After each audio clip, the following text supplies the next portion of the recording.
Good evening. Here we are. It's a Skeetnet special, and I'm joined by the wonderful man from up in them there hills.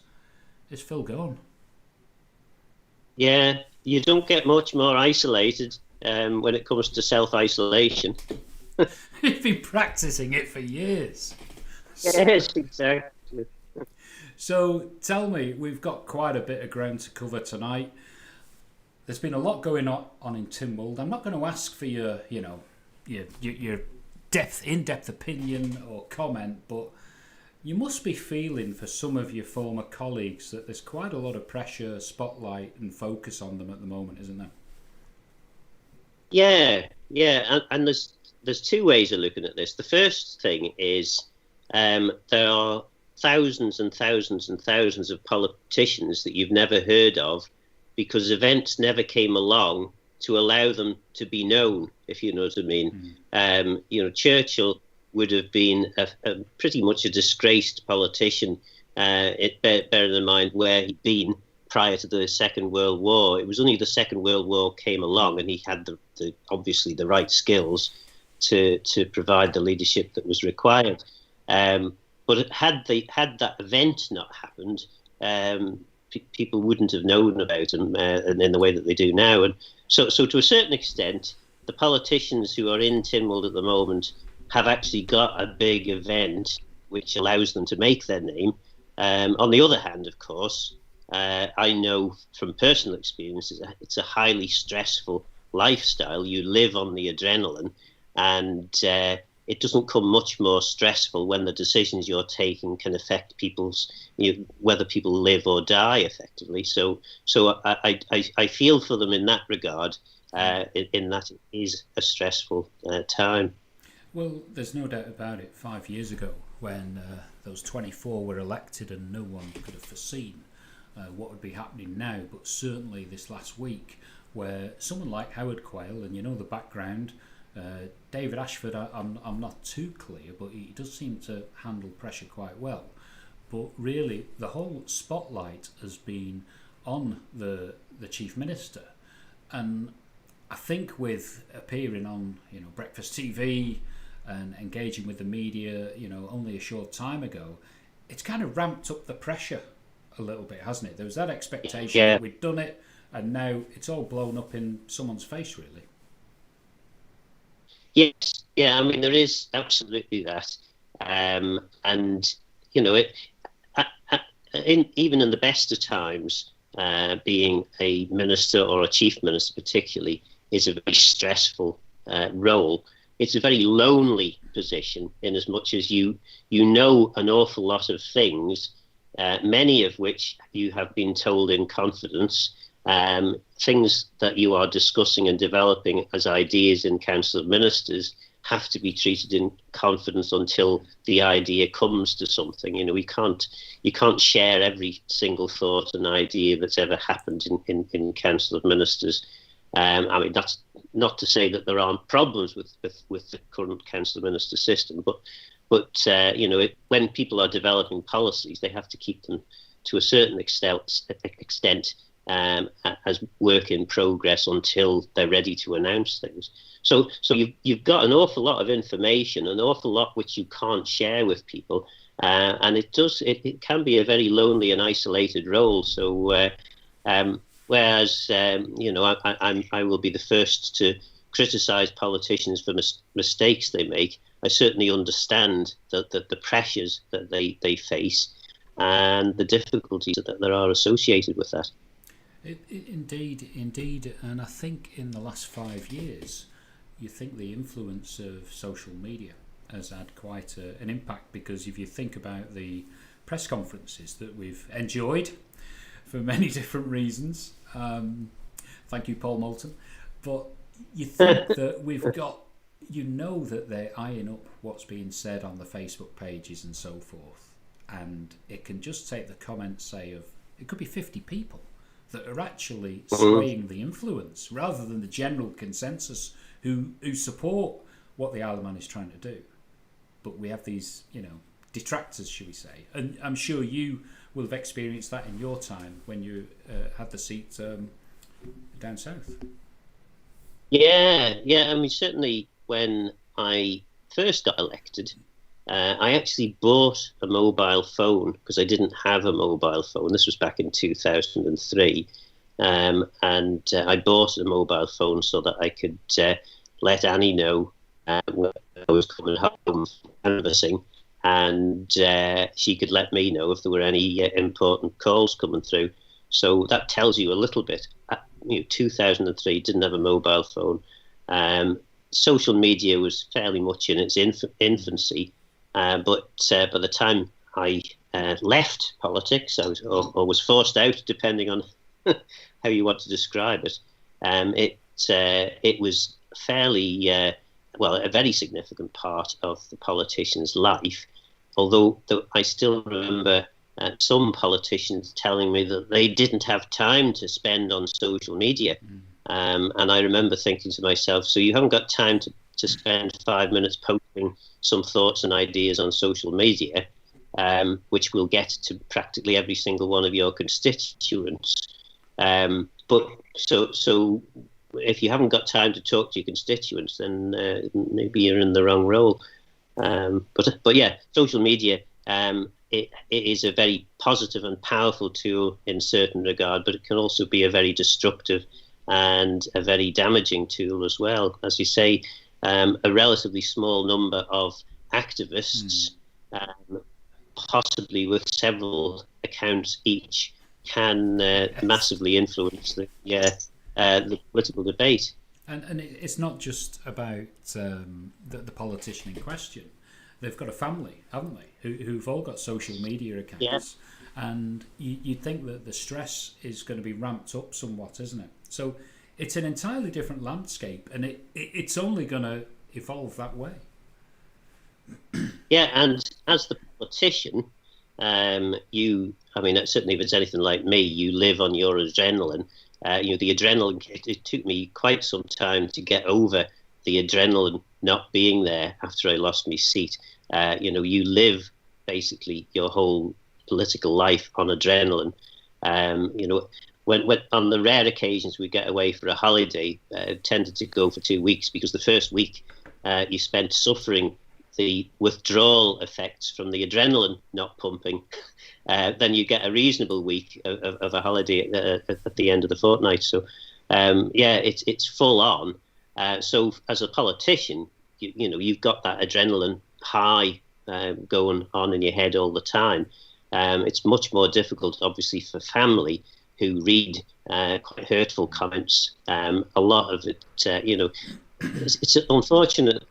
Social media seems in certain camps to bring the worst out of people. There's no harm at all in holding politicians to account and asking searching and questions about their policies. But they can be, quite a lot of personal and hurtful comments that people make as well. As a politician, you have to have a thick skin, but your family often ends up suffering because they, there's nothing much they can do, and they just see these hurtful comments about their loved ones. And they won't have the information that you're privy to now. We've had some submissions, some comments put on the screen. I'll just put them up to you. So we've got a couple here, and one, I've seen how ministers have to cope in Whitehall, and yes, none of we civil servants would have signed up for that, and that is from Mr. Slater. And we've got one from James. This programme is social media in action, and although many do not sign in, they watch it. Pity Howard Quayle always knocks it. What do you think, Phil? Well, look, Howard will have a whole load of things he has to do. To a certain extent, he's handling media in his particular way, and he has a team of people that help him do his particular job. Whether he watches these things or not, I'm not absolutely sure. But I have detected, and again, it's interesting. Outside of government, you start noticing the things. People would tell you, "Oh well, you've got to watch because government's becoming too caught up with its own self-importance," and there are certain conspiracy theories that fly, and you think, "Oh, don't, this is ridiculous." But actually, the fact that people would believe that the press conference was going to be scrapped in favour of having a chosen Comin person to ask the questions, that's quite a worrying thing. The continuing and unresolved nature of the relationship between government and Manx Radio remains a significant problem. Manx Radio is probably the best funded news service.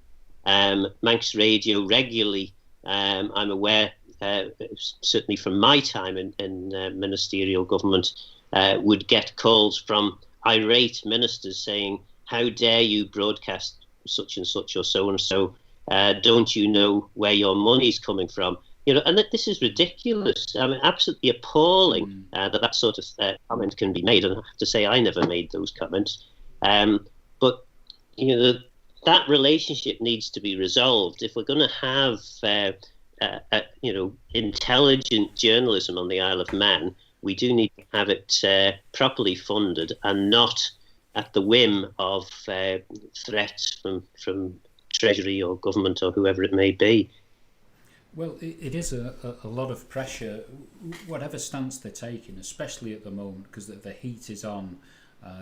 I'm sure you've followed the discussions in Tynwald this week, where it's almost like an opposition party is being formed, or a voting bloc. So there's two sides now. And it was a bit like Mr. Quayle was being interviewed for a criminal offence when we came about the decision-making process for what happened with the steam packet. And again, we don't need to go into detail there, but this is a guy who, he hasn't even got the background to deal with this. You could look at, say, Alfie Cannon, okay, with his military background, and he could be more resilient. But you just hope that we get through this and there are no victims, because I'm sure when you came out of the post, life must have changed dramatically for you to be in the fields up in the hills, Yes, and at first,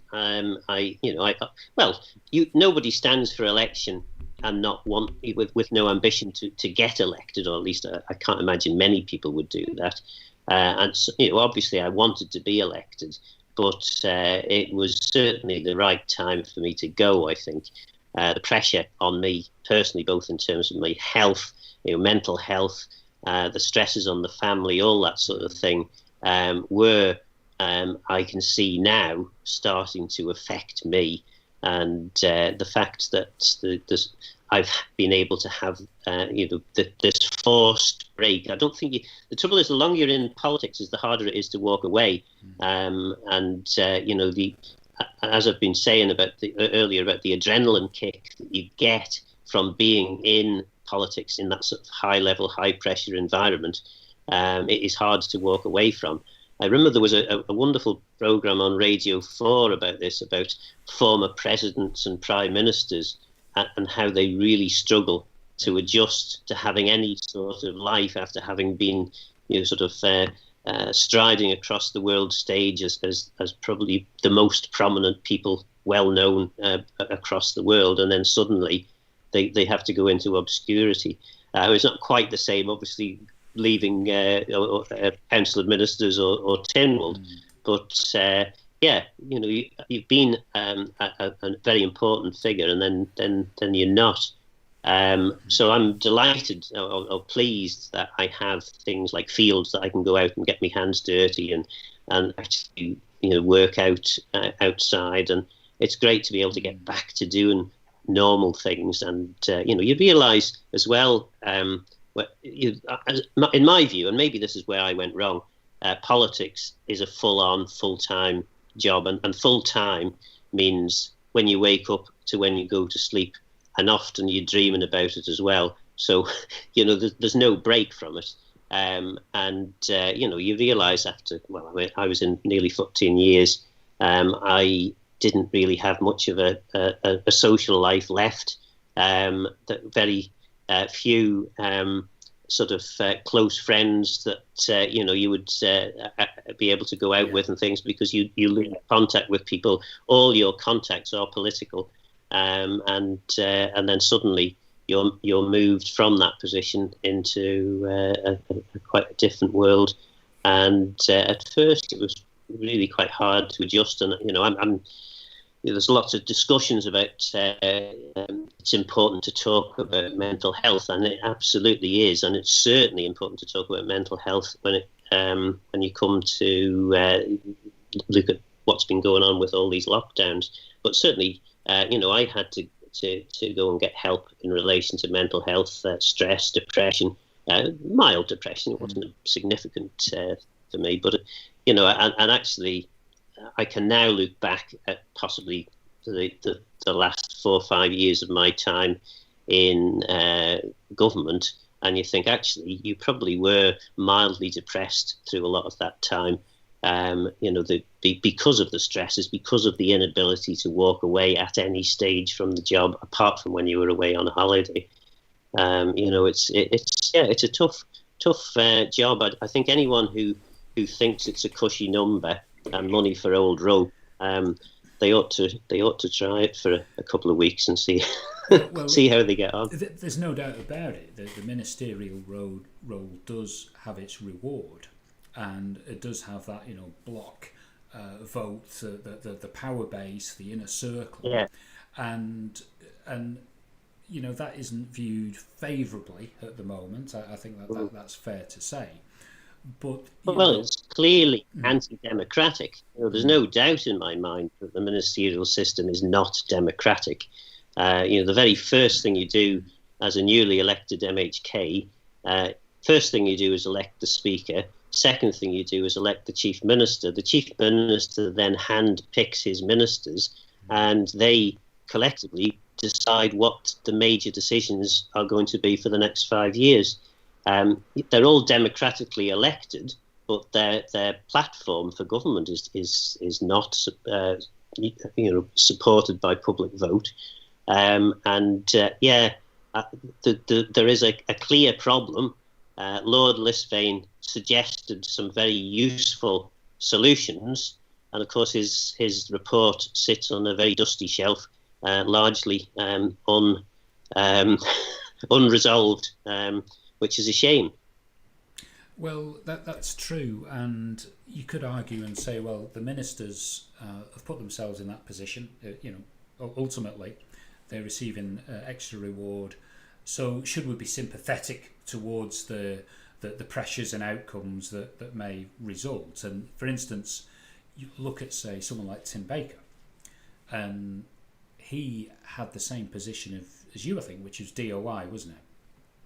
Yeah. Would that be right? Which is one of the poison chalices, I think, because there are other ministerial positions that do seem to be quite cosy. I think that'd be fair to say.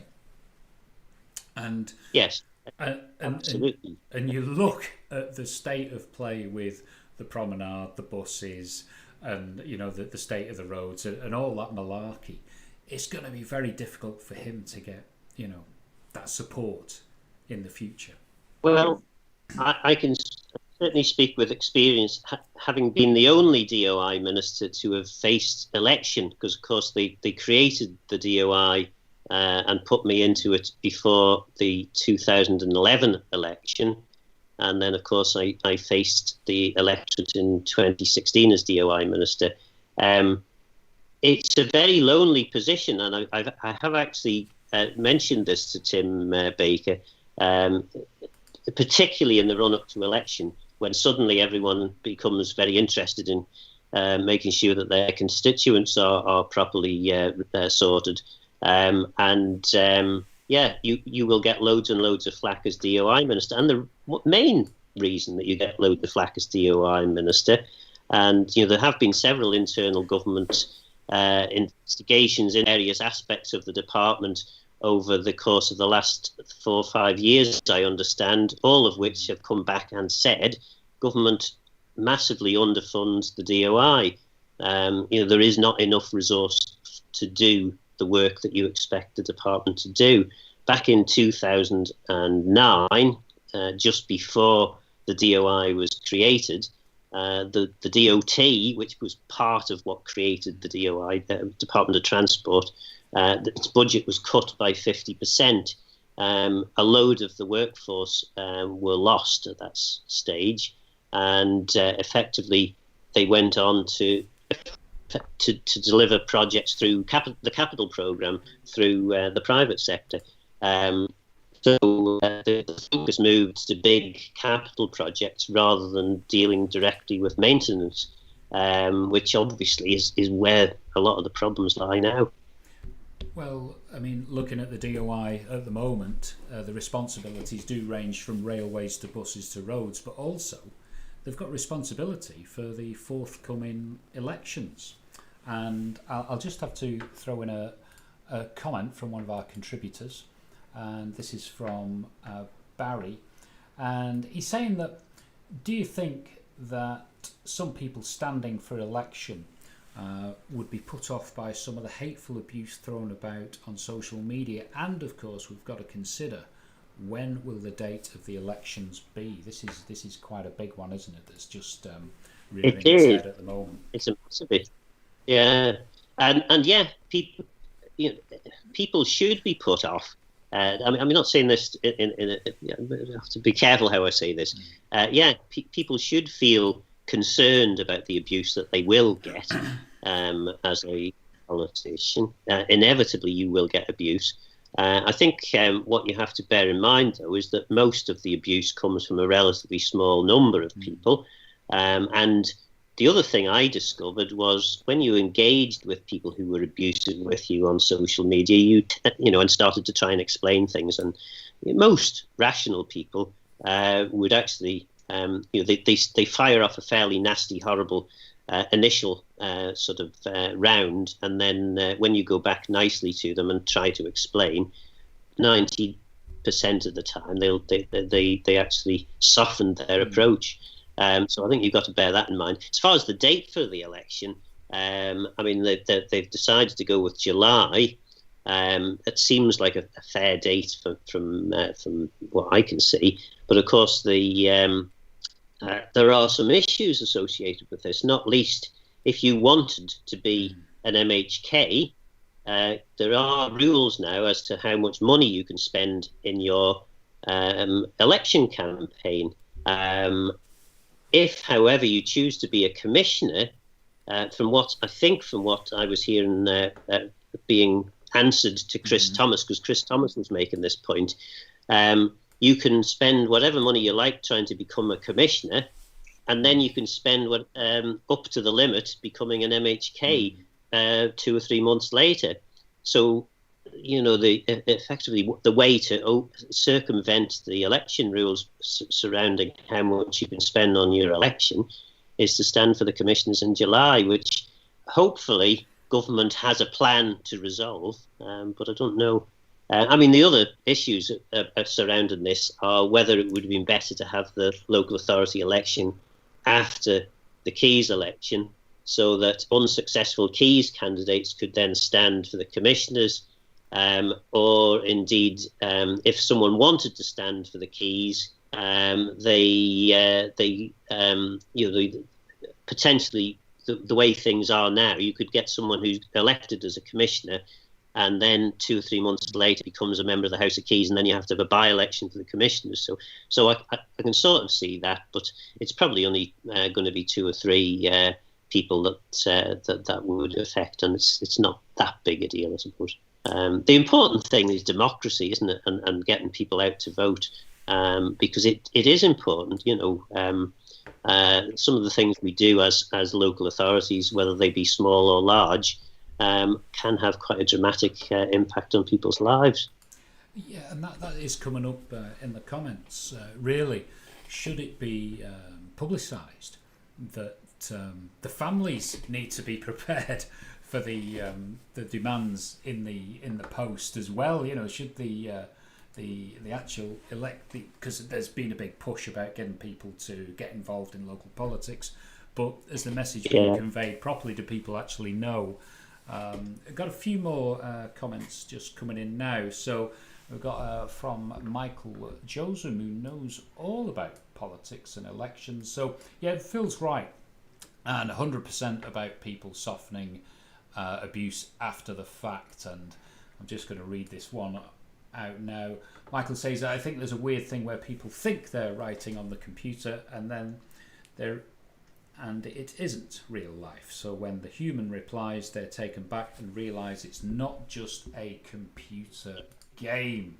Because I'm sure a lot of these keyboard activities are taking place whilst a bottle of Sauvignon Blanc is being dispatched, maybe. You can say that. I can possibly comment. But what I'm going to ask you then, so we've got this particular situation where you've got people in the community who might have aspirations to have a crack at the title to be a member of the House of Keys. And there'll be some good people, some good community-minded people in that group. And then you've got others who want to be commissioners only, but there's a kind of halfway, isn't it? Like you said, the ones that don't make it to be elected would make great local authority politicians. So, if we do have the election in July, there's a question, isn't there? Because you could have someone who's got their eye on the big house in September, so they don't put their name up in July. And that's five. Then they've got 5 years where they could be of no political use at all. Yeah, it is. I mean, to a certain extent, I think that the July election provides them with the excuse to go for the commissioners, because you can say, well, look, I've stood for the commissioners. I would have stood for the commissioners after the general election if I hadn't have got in. I'm standing for the commissioners now because I don't have any choice but to stand for the commissioners now. And of course, it gives people the opportunity to go around canvassing homes for a commissioners election, and then go and do it again probably the week after they they get elected. Because certainly, if you were doing a 2-seat constituency, as they all are now, you need to start in sort of late July would be at the latest. You would be starting to go around canvassing. So yeah. But the really important thing is it doesn't matter. I mean, I've bigged up a bit the impact that political life can have on your families. Of course, the way to avoid that is basically for families not to go on social media. And if you live in a world without social media, then you know you can avoid reading about a lot of the abuse. And the abuse is not as all-encompassing, perhaps, as I'm making out. Most of your daily life as a politician, you're engaged with really nice, genuine people. You spend a lot of time with very intelligent people in the civil service. You tend to be talking to the high-level civil servants. And despite what the public might say about the civil service, we have some really excellent people in there who, again, do a very, very good job in very stressful circumstances. Because, again, they're forever being hammered in, particularly the DOI. I really feel for all the officers in the DOI because there are generally, I would say, 90% or more of the officers are hardworking, diligent, and many inspirational, but they are regularly having to read, the dog's abuse that they get, and primarily it's because politicians in Tynwald have decided not to give them enough money to do their jobs properly. And of course, maybe at the top, the wrong messages, the wrong communication is being related. Yes. Because it could be that at some point they could say, well, we've made a massive balls up with the promenade. Okay, let's be open about this. And this is exactly what happened, but we're stuck with it and we've got to get it done. And just be apologetic, really. And this could be, applied to a number of factors. But we'll just talk about the elections again. And for being an MHK is that you want to be a national politician. And to be a commissioner, you are dealing with matters on local levels. So by rights, they should be two entirely different things, but they're not. They're not. Manx Radio's exit poll for both the last two elections, anyway, demonstrated that some huge percentage, something like 60 or 70% of the reasons people voted were local issues. And when they meant, they were talking about local, they meant issues in the constituency, which is quite shocking when you're like, if you're a politician like me who's only really interested in the national picture. It's difficult if you want to be elected, pander to your constituents' local issues. But if you want to ensure that the future of the Isle of Man is bright and successful, then you really should be focused on the national stuff. So it's a bit of a dichotomy there for whoever is elected at the forthcoming general election. It is indeed, and any prospective candidate who's just solely going for the House of Keys and is up against any newly installed commissioners could say, hang on, these guys want two bites of the cherry, and it's a great argument. Yeah. There's no question about that. So we'll just go on to international issues, and I know that one of your passions is the relationship with the Isle of Man and the Crown, and opportunities and possibilities with members of the European Union. Would you like to share maybe a couple of viewpoints on that? Yeah, I mean, I'm not saying that an independent Isle of Man would flourish and be massively successful. All I'm saying really is that I think there are opportunities from having different international relationships. It is fair to say that it's difficult to get a non-biased view about how well or otherwise the UK government, effectively the English government, is managing at the moment, because the BBC seems to have moved away from impartial journalism, in my view. Others have a different view, I'm sure. But I'm not entirely convinced that I would want to pin all my colours to the English Tory party mast. I'm sure that we could develop other relationships. If Scotland goes independent, for example, which is possible, the Crown dependency bit, the bit of Crown that we were associated with is actually the Scottish Crown. So would the Isle of Man become a Crown dependency of Scotland? Would we want to be? Would it be better for us to be? Should we actually think about a greater independence from whatever bit of the UK that might wish to be our protector? Could we be better off by being associated with other parts of the European Union? There's a whole load of questions there, and every time I tried to raise these when I was in ministerial government, I was pointed back to a report that was produced in, I think it was the year 2000, which rubbished the idea. The report was written by people who didn't believe that the idea was a good idea.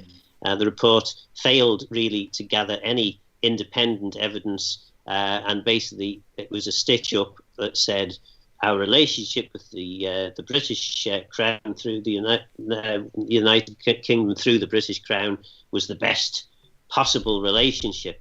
Well, things have changed quite dramatically over the course of the last few years, and I didn't really believe that a proper assessment had been done back in 2000. We're 20 years on. Various fudge the right word?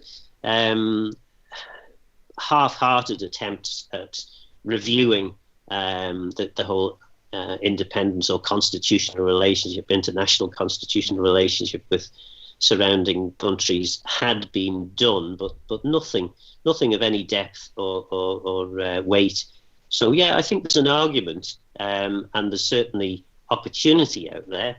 The question is whether we are better sticking with what we've got, better the devil you know than the devil you don't know, or whether actually there are far more opportunities out there, and we shouldn't be going down with potentially what could be seen as a sinking ship in the English part of the UK. Well, I think it's fair to say that the election that is forthcoming, the style of candidates is going to be different, I think, from years gone by. I think that the pressure that the economy is under, the future of the Isle of Man, is going to demand that we're going to have candidates who are perhaps a little bit more open to new ideas, and possibly a little bit more centrist or sneaking towards the left side of things, because there's no question about it. To try and trust and seek an alliance with Boris Johnson and his party, and only the headlines in the paper today, even though it is possibly a load of codswallop that Priti Patel is eyeing up jurisdictions for whatever means, without even consulting our office here, it kind of leaves a bad taste. And we've got some Celtic cousins all around us. We've not even had a taste of what Brexit truly means. I think a few people here and there might be complaining that they can't order certain things from Europe in packages and so forth, but we haven't actually seen, apart from the fishing, any true effect. Have you picked up on anything as yet? Well, I had listened a little bit to the Brexit or the post-Brexit Protocol 3 or son of Protocol 3. The new international, or the new relationship we have with the UK and Europe. And Chief Minister, I think, he made himself a bit of a hostage to fortune in that he spent the first 3 years of his term as a Chief Minister banging on about he didn't have time for domestic stuff. It was all about Brexit. He was going to be down in London. He was doing this. He was doing the other. And then what we end up with is a deal which is not quite as good as Protocol 3 was. And we are saying how well we've done. I know for a fact that there are a lot more things we could have won in relation to the fisheries side. I know that because I'm a fisheries minister and I have various contacts. There are more we could have done there, and we could have been much more successful in what we end up with. However, we are where we are, and I don't know all the ins and outs, so there may have been reasons why we weren't able to do things that I would have thought we should have done. But yeah, having spent the first 3 years, as I say, sort of saying how important the whole Brexit discussion was going to be and how that was his only focus, then to come back and say, well, the deal we've got now is pretty much what we had before, but not quite as good because we're not directly associated with the EU anymore. I'm not sure I would have necessarily been quite so forceful in my comments had I ever been in that position. Well, but again, it's very difficult to find the facts, isn't it? Because there's so much smoke and mirrors at the moment with other things. There's nobody really talking about it. And I think we're in this state of limbo, aren't we now? Until we get the COVID sorted out. The Isle of Man announced that we're going to be done and dusted by September. That's yet to be seen. Boris Johnson has got his eye on June the 21st. So God knows how that is going to work out if they're open for business and we've got to wait a few months. I can't really get my head around that. But the true effect of distancing ourselves from Europe is yet to be seen. Yeah. So, you mentioned earlier about the Labour Party. Well, you didn't mention the Labour Party. What you mentioned was you were hopeful that more left of centre politicians might get elected. And obviously, you've got a fairly prominent role in the Labour Party, or Manx Labour Party. Indeed. Is it I mean, how hopeful are the Manx Labour Party that they're going to make a breakthrough at this election? Well, I've been a member for nearly 4 years now, and I do believe that party politics, whichever persuasion you are, is a way to achieve matters in Parliament. And I think we're kind of seeing that now, with groups of MHKs joining together. And I see that on the Isle of Man, it is very. It would be a Tory party in disguise if you wanted to dress it up like that. And I see such a disparity now. Yeah, I mean, I'm just thinking. I mean, I know Howard Quayle prided himself on being a big sort of Tory supporter, and yet government actions tend to be more socialist than conservative, I would say. You know, nationalising the steam packet, for example. I know they don't call it nationalising, but in my view, when a government takes over something and buys out all the shares, it's hard to see what else it is. Particularly when I know, because I had negotiated it, there was another deal on the table which wouldn't have involved the taxpayers' money. Obviously, the government wouldn't have had as much control over things, but yeah, I'm not sure you could necessarily say that they are a right-wing government. What I would say is I've yet to see the benefits of the acquisition of the steam packet, and at the moment that relationship isn't going too well. But what concerns a lot of us, not just political party members from the left-hand side, is that we've got this incredible housing crisis at the moment, where young people cannot afford, to purchase houses and get on the ladder. We've got a lack of public sector housing development. Really, there's nothing new being created on that front. And then, of course, we've got our young people leaving our shores. It's difficult for them to come back and find a career that's meaningful. We've got a reliance on certain sectors of, online gaming and finance, where we're not really generating true skills, true careers. I'm not being unfair to those in those sectors, but it could be that we need to look at skills for life.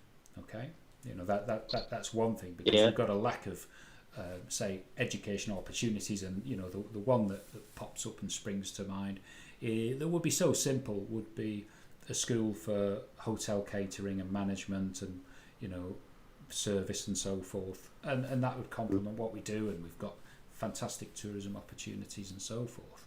But what and actually, that one of the things that COVID will deliver, I would hope, is a significant increase in tourism. I mean, you've got two factors, two very significant global factors, which should mean that our tourist industry should see a significant uplift. The first is COVID. Why would anyone want to risk travelling halfway around the world when they know what's just been happening? The thought, I mean, I was I was on the cusp. I was about one meeting away from getting a contract to go and do a bit of work in Sierra Leone. And I would have been there in March last year, and I would have been stuck there because all the flights suddenly stopped, and the risk associated with travelling too far is pretty significant. So first of all, people will have that in the back of their minds. Also, of course, with climate change and the fact now that America is sort of back in the whether you agree or not that we should be trying to do something to tackle climate change. What is clear is that all the main leaders of the world now are trying to address the impact of climate change. So, can we still justify travelling via large aeroplanes up in the air, causing probably the most pollution? So actually, the opportunities for the Isle of Man in terms of tourism, you'd think would be a lot greater. So I'm with you on that one.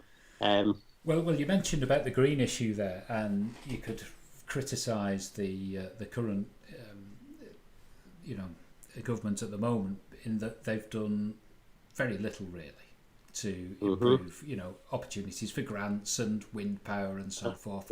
They're completely. All the things that I think the government deserves around, a very hard spanking for. It's the lack of action on climate change. I had a bill almost ready 10 years ago in relation to climate change, but various dark players who shall remain nameless scuppered my opportunity to get that bill through. The bill we've ended up with creates significant additional bureaucracy, which will need to be serviced by bureaucrats. So the money that we could have diverted into insulating homes and improving, renewable energy sources, all the rest of the things that we could have been doing for people to immediately have a dramatic impact on the amount of emissions we produce for space heating your homes. That's going to pay for a new team of civil servants, which seems ridiculous. And the bureaucracy associated with the new climate change bill seems unnecessary. The only thing really the government can point to that they've achieved is a bill or an act, which, quite frankly, they could have done 5-10 years ago if they'd have pulled their fingers out. Sorry. We missed the boat on that one, but I think that there is. I think anyone that is say they've got less than 35, maybe £40,000 on the Isle of Man. If they're paying a mortgage, they're paying rent, the bills are high, the cost of living is going up all the time. I think we've got this sector in our midst, in our population. And there's no real obvious signs of help there at the moment, and very little future. Very little to hang the hat on. And I've just got a few more comments have come in. I've just popped up. I'll just race through them. We've got James, who is an administrator for a well-known Facebook group that we know, and you won't believe the amount of crap him and his team have to delete. Is unbelievable. Damned keyboard warriors. They would not say these things to a person's face. And we've got Kevin, and he's relating to what we're talking about, affecting national matters. He says that you don't have to be an MHK to have an effect on national issues, and he's speaking from experience. And yeah, I'll go with that. You look at Barry Murphy and the gas petition. There you go. What an effect he's had on things. And Mr. Slater and Phil, come on! ! It's about acquiring an asset to then sell partially off for profit. So you must be relating to the big boat in the bay. Yes. Well, all I can say is, I am of a left of centre persuasion. My natural inclination is that government should be engaged and active in protecting people who are most vulnerable, and there should be a sort of redistribution of wealth associated with our taxation system. However, as a left of centre politician, I was prepared to negotiate a deal with the steam packet, which would have been pretty good for the Isle of Man, but it wouldn't have required us to spend loads and loads of taxpayers' money. We had a deal on the table. It seemed to me to be a pretty good deal, and would have delivered everything we needed. Obviously, I left and things changed, and I don't know what then happened. But the fact that two politicians, Howard and Alf, who you would naturally assume would be right of centre in their thinking, then decided to bring it into public ownership. It seems odd to me, based on what I knew at the time, how we would move from where we were to a complete about face and decide public money should be spent on it. Well, we've yet to see the results, and we've got this haunting spectre of the Liverpool landing stage that is growing out of control. Was it 15 million? Yeah. It's now up to 40 million, but I mean, again, with that, I will put a sort of defence in for them, in as much as the costs will all be recouped over the period of life of the building that's going to be, or the mooring, the building, the whole shaboodle, because effectively the landing fees that will be paid, instead of being paid to Liverpool Port, will be paid to the Isle of Man government. So over 20 or 30 years, you should get your money back. But yeah, it was always going to be a very expensive project. We reckoned. I think that, I thought it was about 30 million. We were thinking it was going to cost, but there's so much uncertainty with the site that I don't envy them having to sort that one out. Well, there might be the tunnel built by then anyway, so it will be obsolete, the boat. So yes, and the roundabout even bigger than my one at Ballacalawi. Oh, I'm glad you've mentioned the roundabout. Okay, you had quite a lot of criticism for that, didn't you? And rightly so, I have to say. Well, rightly so to a point. Rightly so in as much as I backed the officers. The officers, though, after the event, told me, actually, you know what, Minister, it was too big. Well, but I mean, my view was I was a politician, not a highways engineer, and if the highways engineers were telling me that that's the roundabout that was needed, then I was prepared to go with them. Despite what people might have said about that junction, John Corran, former Russian MHK, had spent many years trying to resolve issues as a result of near accidents at that junction. The roundabout seemed like the obvious answer, although even now people coming from Ballafesson through to Colby seem to go zipping through the roundabout and don't view it as a roundabout. But yeah, there are times in politics where you just got to hold your hand up and say, I'm going to surprise you here. Go on then. That roundabout is a work of art. It's fantastic, and the public safety that it's created, you cannot calculate, because of course you know what I used to do in my former career. And I was unfortunate to be on duty on 2 occasions where we had fatalities at that location. And that was under the old design, which was a slippy roundabout on a slope, and people didn't slow down and all sorts.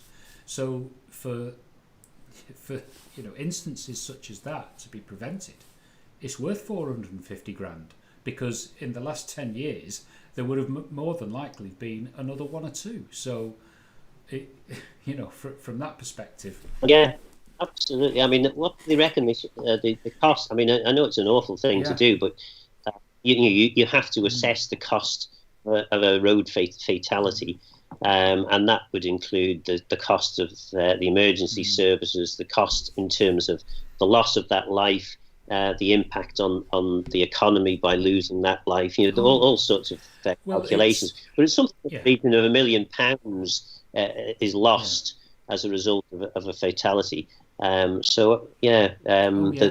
relative hundreds of thousands that went into building it slightly bigger. I mean, I'll admit to say a £50,000 to £80,000 of that cost could have been saved by making it slightly smaller. But as you say, it has made it a lot safer. Oh gosh, without a doubt. And yet it's ironic that you look at, say, Fairy Bridge, where there's no pavements, there's no street lights. You've got that run up to Santon, and over the years there's been some tragic accidents there, and it's just forgotten. It really is, and that road needs some serious attention. Because it is. I understand it's in the programme for is it next year or this year coming? So maybe we'll see some activity there, which is much needed.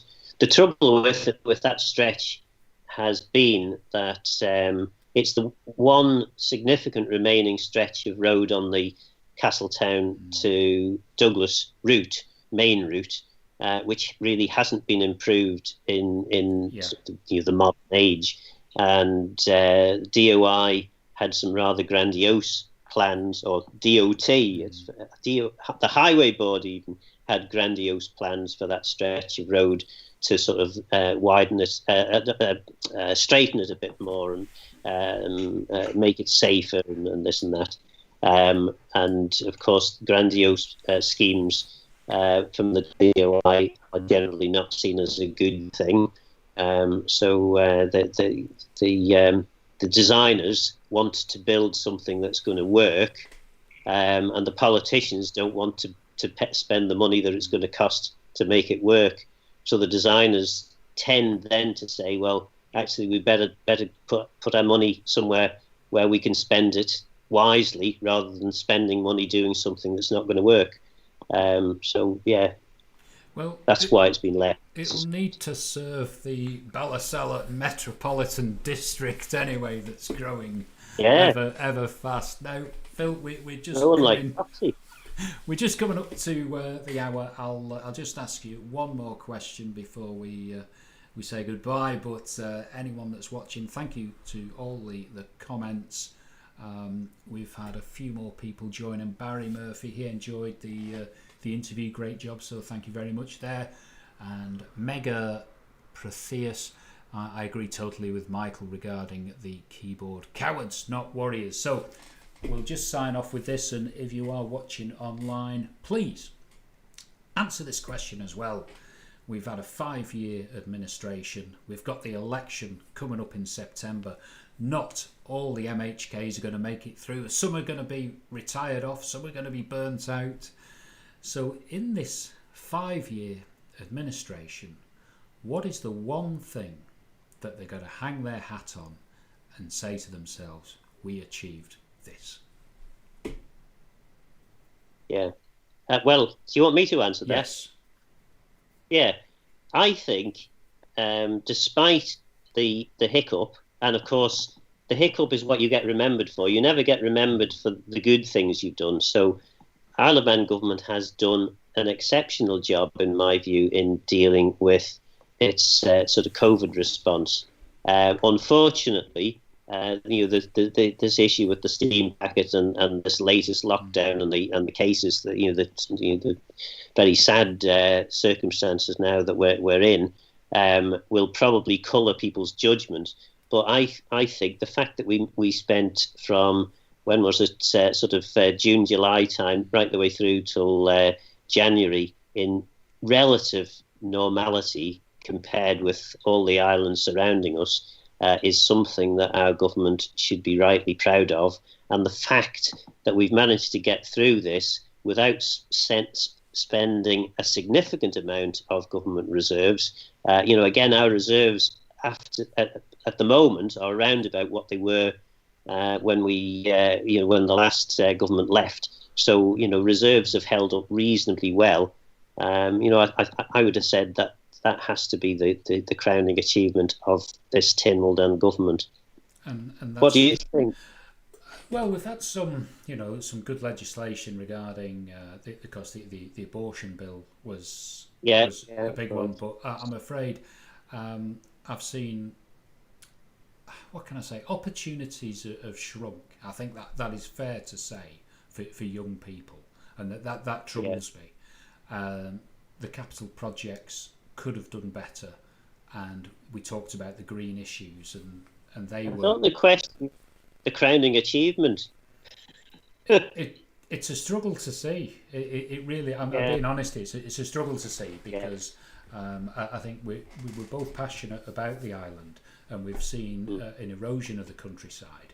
We've seen derelict sites such as Castletown golf links and so forth, where you have your head in your hands thinking, how on earth is that allowed to happen? Exactly.